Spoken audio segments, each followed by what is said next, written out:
នេះចូលអូប៊ូមីញ៉ាញ៉ងធ្វើតាលបើជំរាបសួរបងប្អូនទាំងអស់គ្នាថ្ងៃនេះជួបនាងខ្ញុំម្ដងទៀតហើយដោយនាងខ្ញុំនឹងមកបង្ហាញពីរបៀបការធ្វើបង្អែមមួយមុខបែបងាយៗគឺការធ្វើបង្អែមសង់ខ្យាល្ពៅជាធម្មតាយើងធ្លាប់តែធ្វើសង់ខ្យាល្ពៅដាក់នៅក្នុងល្ពៅតូចៗអញ្ចឹងណាបងប្អូនចាអញ្ចឹងថ្ងៃនេះមិនបាច់មានល្ពៅតូចៗក៏យើងអាចធ្វើសង់ខ្យាញ៉ាំបានដែរកុំឲ្យបងប្អូនចាំយូរតោះយើងទៅមើលរបៀបធ្វើនិងការដាក់គ្រឿងផ្សំទាំងអស់គ្នា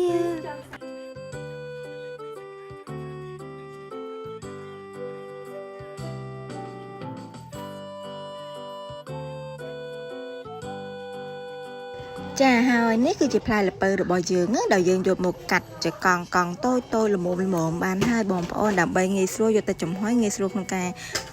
វាឆាប់ឆ្អិនណាបងប្អូនចាយើងកុំកាត់ធំពេកឥឡូវយើងចាប់ផ្ដើមកាត់ផ្លែល្ពៅឲ្យអស់ទាំងអស់គ្នាសិន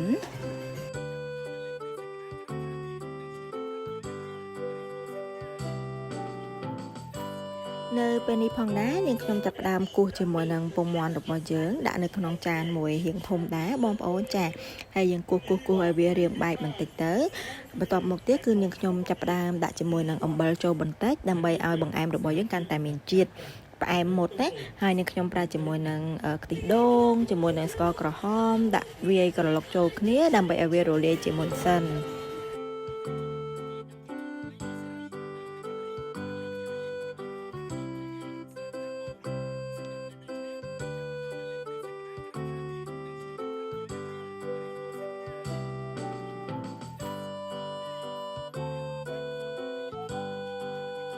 ចានៅពេលដែលយើងលាយរួចរាល់ហើយយើងចាប់ផ្ដើមយកទឹកសង្ខ្យារបស់យើងមកច្រោះម្ដងទៀតទៅបងប្អូនចាដើម្បី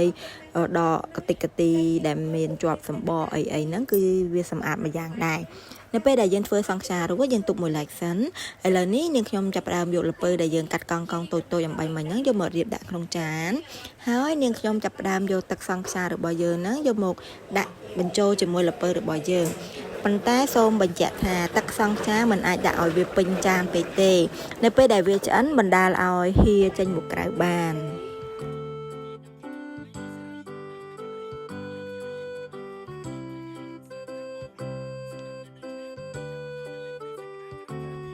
នៅពេលដែលយើងដួសដាក់ចានរួចរាល់ហើយយើងចាប់ផ្ដើមរៀបនៅក្នុងឆ្នាំងឡាំងសឹងរបស់យើងណាបងប្អូនចាយើងរៀបដាក់វាបញ្ចូលអញ្ចឹងទៅឥឡូវនេះយើងគឺថារៀបរួចរាល់ហើយយើងចាប់ផ្ដើមទៅមើលទឹកដែលយើងបានដាំមុនហ្នឹងគឺបានពុះរួចរាល់ហើយនេះពុះខ្លាំងល្អមែនតើបងប្អូនយើងអាចយកល្ពៅសង្ខ្យារបស់យើងនេះទៅដាក់ចំហុយបានចាហើយយើងគ្របឆ្នាំងវាឲ្យជិតអញ្ចឹងទៅ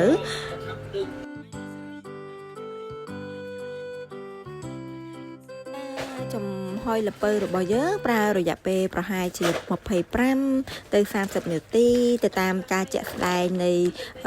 ការប្រើភ្លើងអីចឹងដែរបងប្អូនចាឥឡូវនេះល្ពៅរបស់នាងខ្ញុំគឺបានរួចរាល់ហើយនាងខ្ញុំចាប់ផ្ដើមយកឈើស្រួចមួយយកមកចាក់មើលបើសិនជាចាក់ទៅចេញទឹកបានន័យថាសង្ខ្យាល្ពៅរបស់នាងខ្ញុំធ្វើនេះមិនទាន់ឆ្អិនទេតែនេះគឺចាក់ទៅគឺវាស្ងួតបានល្អបងប្អូននេះគឺជាខ្ទិះរបស់យើងនៅខាងលើគឺគួរឲ្យចង់ញ៉ាំមែនតើបងប្អូនទាំងអស់គ្នាអញ្ចឹងយើងអាចសាកល្បងរៀនធ្វើបានទាំងអស់គ្នា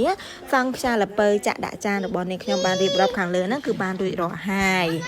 នាងខ្ញុំសូមអរគុណបងប្អូនទាំងអស់គ្នាដែលបានតាមដានវីដេអូរបស់នាងខ្ញុំតាំងពីដើមរហូតដល់ចប់នេះយើងនឹងជួបគ្នានៅវីដេអូក្រោយៗទៀតណាប៉ុន្តែកុំភ្លេចជួយ Subscribe Channel ខ្ញុំម្នាក់មួយផងដើម្បីបងប្អូនទទួលបានវីដេអូថ្មីជាច្រើនទៀតអរគុណបាយបាយ